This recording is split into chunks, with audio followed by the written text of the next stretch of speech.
चलेगा। Good morning सभी को। जहां तक अपना पिछली क्लास के अंदर हुआ था उसके आगे से हम क्या करते हैं, अब कंटिन्यू करते हैं। तो सुनना मेरी बात ढंग से। पिछली क्लास के अंदर हमने आईडीसी का मान ज्ञात कर लिया था। किसका मान ज्ञात कर लिया था सर? आईडीसी का मान ज्ञात कर लिया था। अब हम क्या करते हैं, उसके आगे डेरिवेशन को कंटिन्यू करते हैं। तो किस तरीके से होगा देखो। पिछली क्लास के अंदर बी नोट क्या आया था अपने पास में? 2em बट्टा पाई माइनस का 4em बट्टा 3 pi cos 2 omega T minus का 4em बट्टा 15 पाई और ये था कॉस 4 ओमेगा टी। इस तरीके से था, ठीक है ना? यही था ना हमारे पास में। इसको हमने समीकरण नंबर 1 दिया था। अब पिछली क्लास के अंदर हमने कहा था कि ये जो प्रथम पद है ना, ये टाइम पे डिपेंड नहीं है। अरे सर, यदि ये प्रथम पद टाइम पे डिपेंड नहीं है तो ये दिष्ट वोल्टता को इंडिकेट करता है। अब आती है प्रत्यावर्ती के लिए, तो ये भी टाइम पे डिपेंड है, ये भी टाइम पे डिपेंड है। आगे की जो स्टेप आएंगी वो भी सारी किस पे डिपेंड होगी? टाइम पे डिपेंड होगी। तो हमें ये डिसाइड करना पड़ेगा कि कौन सा टाइम पे डिपेंड, तो सारे हैं ये, लेकिन इनमें से कौन सा प्रभावी घटक के तौर पे हम लें। तो देखो, यहां द्वितीय व तृतीय पद में आवर्ती का अनुपात क्रमशः है।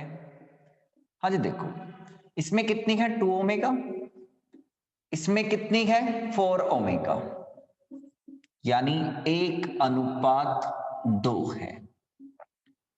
तथा आयाम का अनुपात इधर कितना है सर? 4em बट्टा 3 पाई और इधर कितना है? 4em बट्टा 15 पाई। तो 15 पाई को ऐसे भी लिख दूं तो 5 इंटू 3 पाई।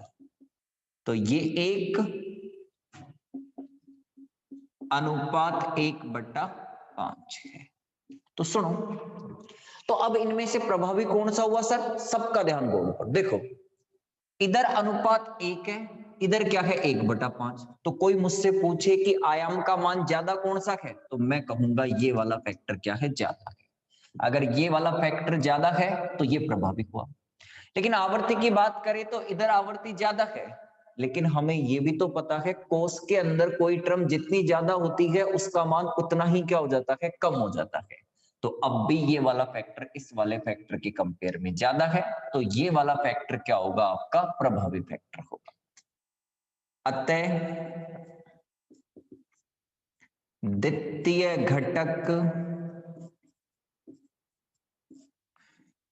द्वितीय पद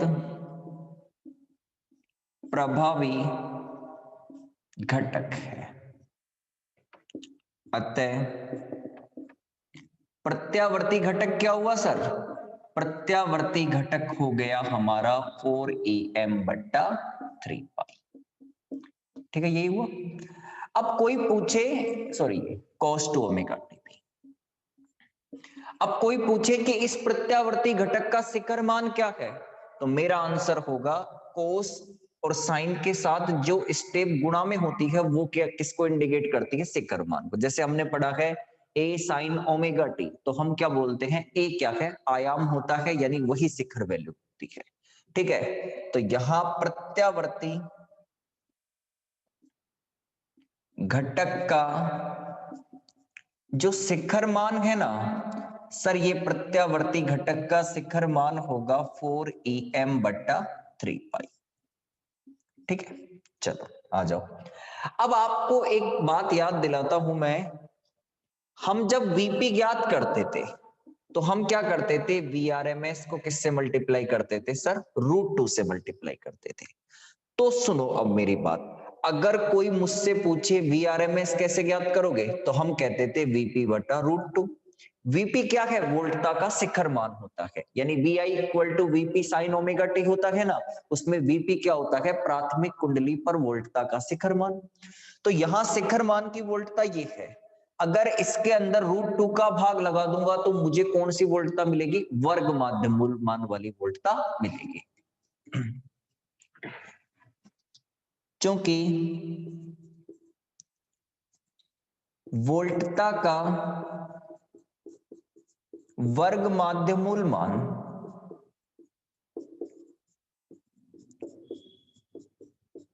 यानी ERMS, और आपको याद हो तो हम इसको EAC भी कहते हैं, ठीक है।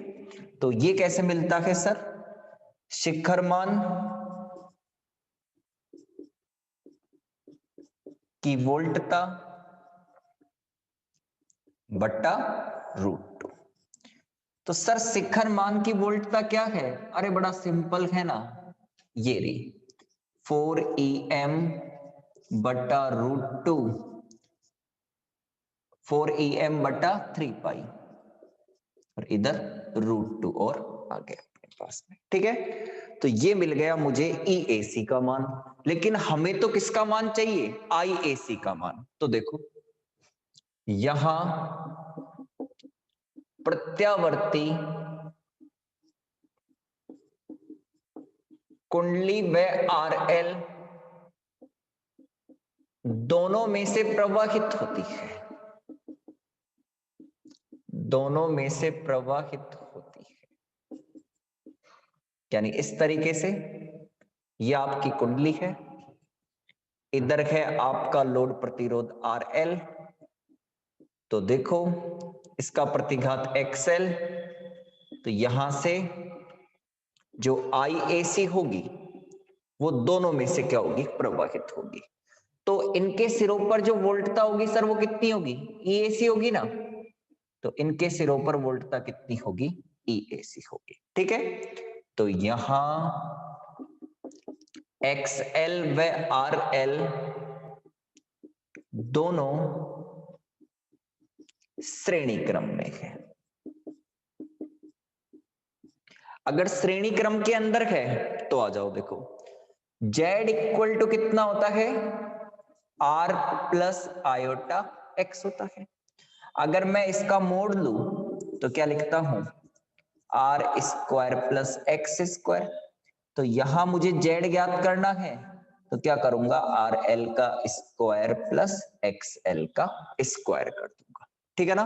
कुल प्रतिबाधा मैंने यहां पर ज्ञात कर दी, ठीक है। चलो आप एक काम करो, इससे यहां पर फटाफट उतार, ठीक है। हाँ जी, एक बात और, मैं उतारने की जो टाइम है उस टाइम को क्या कर रहा हूं? इस वीडियो के अंदर से हटा रहा हूं और आगे क्या करता हूं? कंटिन्यू करता हूं डेरिवेशन को, ठीक है। यहां तक कोई दिक्कत नहीं होगी आप लोगों को, ठीक है ना। चलिएगा, इसे उतार लो एक बार, आप वीडियो को पॉज करके उतार लेना, ठीक है। चलो आगे चलते हैं। अब देखो, अब एक काम करते हैं हम, इसके आगे से देखो, देखिएगा सर मुझे तो धारा ज्ञात करनी थी ना, तो धारा बराबर क्या होता है? वोल्टता बटा प्रतिबाधा। यहां कुंडली उपस्थित है इसलिए मैं प्रतिबाधा वर्ड यूज कर रहा हूं। तो धारा कौन सी? IAC। वोल्टता क्या है? EAC। और सर प्रतिबाधा क्या है? Z है। तो IAC इक्वल टू EAC बटा √RL स्क्वायर प्लस XL का स्क्वायर। चूंकि XL का मान होता है ना, वो होता है L ओमेगा, लेकिन ध्यान देने की बात यहाँ पे ये है कि आप XL का मान L ओमेगा नहीं रख सकते, आप XL का मान रखोगे L2 ओमेगा। सर 2 ओमेगा क्यों? अरे जो हमने प्रत्यावर्ती घटक लिया है उसके अंदर देखो cos 2 ओमेगा टी है, यानी आवर्ती कितनी है? 2 ओमेगा, इसलिए क्या लिया जाता है? यहाँ पे 2 ओमेगा लिया जाता है, ठीक है। और बताऊं मैं आपको, यहां हमें पता है L का मान उच्च रखा जाता है, L का मान उच्च रखा जाता है। अगर L का मान उच्च है तो XL का मान RL के कंपेयर के अंदर ज्यादा हो जाएगा, तो XL को क्या कर देंगे हम, RL को XL के कंपेयर में नेगलेक्ट करेंगे, तो IAC इक्वल टू EAC बटा कितना मिल गया मुझे यहाँ पर XL का स्क्वायर। ये मान उठा के मैं इसके अंदर रखूंगा तो सर IAC इक्वल टू कितना आएगा, EAC बट्टा रूट XL का स्क्वायर क्या हो जाएगा sir, 4L square omega square. तो फाइनली IAC इक्वल टू कितना आ गया, EAC बट्टा 2L ओमेगा। चलो EAC का मान रख दो, हम EAC का मान रखते हैं।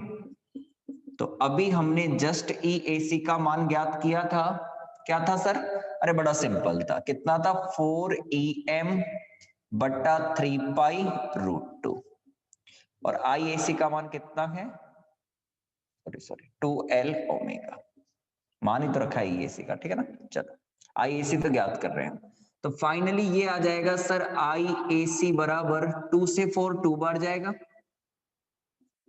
तो 2EM बट्टा 3 रूट 2 पाई L ओमेगा, ठीक है ना।